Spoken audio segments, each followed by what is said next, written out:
3,000 ಕೋಟಿ ಖರ್ಚು ಮಾಡಿ ಅಯೋಧ್ಯೆಯಲ್ಲಿ ರಾಮ ಮಂದಿರ ಕಟ್ತೀಯಲ್ಲ, ನಮಗೆ ಮಳೆಗಾಲದಲ್ಲಿ ಸೋರದೆ ಇರುವಂತ ಒಳ್ಳೆ ಮನೆ ಕಟ್ಟಿಕೊಡಕ ನಾವು ಜೋಪಡಿಲಿ ಬದುಕ್ತಾ ಇದ್ದೀವಿ.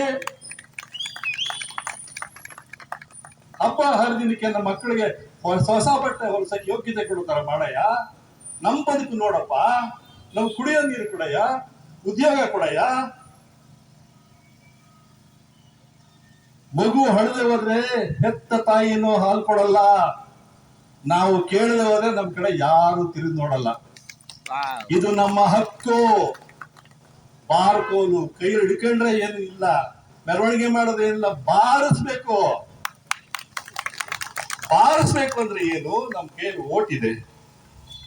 5 ವರ್ಷಕ್ಕೊಂದ್ಸಾರಿ ಭಿಕ್ಷೆ ಬೇಡಕ್ ಬರ್ತಾರಲ್ಲ ನಮ್ಮ ಮನೆ ಮುಂದೆ, ಆವಾಗ ಹೇಳ್ಬೇಕು, ಯೋ ನಮ್ ಕೆಲಸ ನೀನ್ ಮಾಡ್ದಾರ ಎಂತ ನಾಯಕ ಏನೇನು ಕೇಳ್ಬೇಕು. ಆ ಕೇಳದೆ ಹೋದ್ರೆ ಪ್ರಯೋಜನ ಇಲ್ಲ.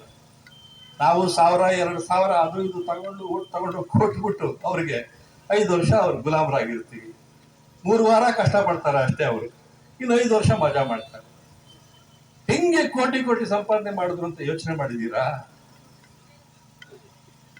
ನಿಜವಾದ ಶ್ರದ್ಧಾಂಜಲಿ ನಾವು ಪ್ರೊಫೆಸರ್ಗೆ ಕೊಡಬೇಕು ಅಂತಂದ್ರೆ, ನಾವು ಬಾಬಾ ಸಾಹೇಬರು ಹೇಳ್ದಂಗೆ DC ಆಫೀಸ್ ನಮ್ದಾಗ್ಬೇಕು, ವಿಧಾನಸೌಧ ನಮ್ದಾಗ್ಬೇಕು, ಪಾರ್ಲಿಮೆಂಟ್ ನಮ್ದಾಗ್ಬೇಕು. ಕಾನೂನು ಮಾಡೋ ಜಾಗಕ್ಕೆ ನಾವು ಬರಬೇಕು. ಅವ್ರು ಮಾಡೋ ಕಾನೂನನ್ನ ಕುರಿಗಳ ತರ ನಾವು ಅನುಸರಿಸ್ಕೊಂಡು ಹೋಗೋದಲ್ಲ. ಯೋಚನೆ ಮಾಡಿ. ನಮಗೂ ಎಲ್ಲ ವಯಸ್ಸಾಗ್ತಾ ಇದೆ. ನನಗೀಗ 74 ವರ್ಷ. ಎಷ್ಟು ವರ್ಷ ಬದುಕಿರ್ತೀನೋ ಗೊತ್ತಿಲ್ಲ. ನಮ್ಮ ವಿಚಾರಗಳನ್ನ ನೀವು ತಿಳ್ಕೋಬೇಕು ಅಂತಂದ್ರೆ ಅಧ್ಯಯನ ಶಿಬಿರ ಮಾಡಿ, ನಮ್ಮನ್ನು ಕರೀರಿ. 2 ದಿನ 3 ದಿನ ಕೂತ್ಕೊಂಡು ಮಾತಾಡೋಣ. 100 ವರ್ಷ ಕಷ್ಟಪಟ್ಟು ಅವ್ರ RSSನವರು ಇವತ್ತು ಅಧಿಕಾರಕ್ಕೆ ಬಂದಿದ್ದಾರೆ. 100 ವರ್ಷ ಬೆಳಿಗ್ಗೆ 5:15 ಚಡ್ಡಿ ಹಾಕೊಂಡು ಹೋಗ್ತಾರೆ. ಅವರು ಅವ್ರ ಸಂಬಳದಲ್ಲಿ 10% ಕೊಡ್ತಾರೆ. ಬೆಳೆಸ್ಕೊಂಡು ಬಂದ್ರು ಆ ಸಂಘಟನೆನ. ಹಿಂದೂ ಸಾಮ್ರಾಜ್ಯ ಕಟ್ಟಬೇಕು ಅಂತ ಹೊರಟಿದ್ದಾರೆ, ಕಟ್ಬಿಡ್ತಾರೆ. ನಮ್ಮನ್ನು ಅಮೆರಿಕಾಗೋ ಇಂಗ್ಲೆಂಡ್ಗೋ ಮಾರ್ಬಿಡ್ತಾರೆ. ಬೇಕಾಗಿ ಬದುಕು ನಮ್ಮದು ಮುಗೀತು. ನಮ್ಮ ಮಕ್ಕಳ ಭವಿಷ್ಯಕ್ಕೆ ಏನ್ ಮಾಡೋದು?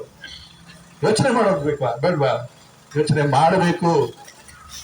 ಪ್ರೊಫೆಸರ್ಗೆ ನಿಜವಾದ ಶ್ರದ್ಧಾಂಜಲಿ ಕೊಡಬೇಕು ಅಂತಂದ್ರೆ ನಾವು ಯೋಚನೆ ಮಾಡಬೇಕು.